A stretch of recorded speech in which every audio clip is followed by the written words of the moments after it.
Hi guys, welcome back to another episode of MVE. Is a good story but big value part 5.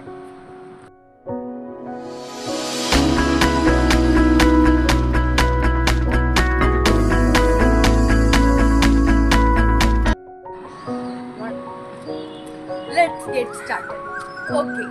ஒரு காட்டுல பசி நிறைந்த ஒரு சிறுத்தை ஒண்ணு இருக்கு. அது இறைய தேடிட்டு இருக்கு, எதை சாப்பிடலாம் அப்படி.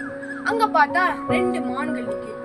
அதனால ஒளிஞ்சு போயிட்டு தாக்கலான்னு பார்த்துட்டு இருக்கு. ஆனா அதுக்கு ஒரு சந்தேகம், இந்த மானை தாக்கலாமா அந்த மானை தாக்கலாமா.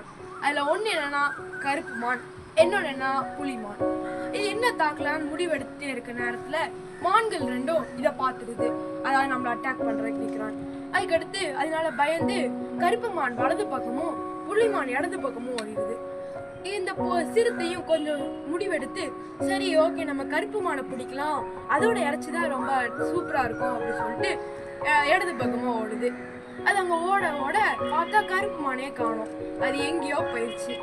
சரி அப்புறம் புள்ளிமானை பிடிக்கலாம், அது இவ்வளவு நேரத்துல எங்கேயோ ஓடி இருக்காதுன்னு ஜட்ஜ் பண்ணி மாற்று திசையில வலது பக்கமா ஓடுது.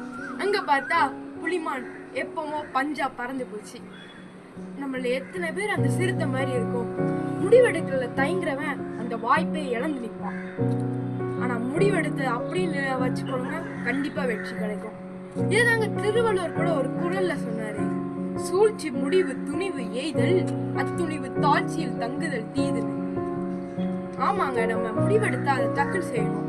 இதே மாதிரிதாங்க நம்ம முடிவெடுத்து அதை அப்படியே செய்யலாம்னு வச்சா கூட வெற்றி பெற முடியாது.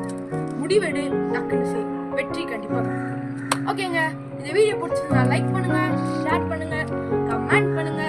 அப்புறம் மிஸ்டர் வைபெக் ப்ரோ சேனலை ஃபாலோ அண்ட் சப்ஸ்கிரைப் பண்ணுங்க.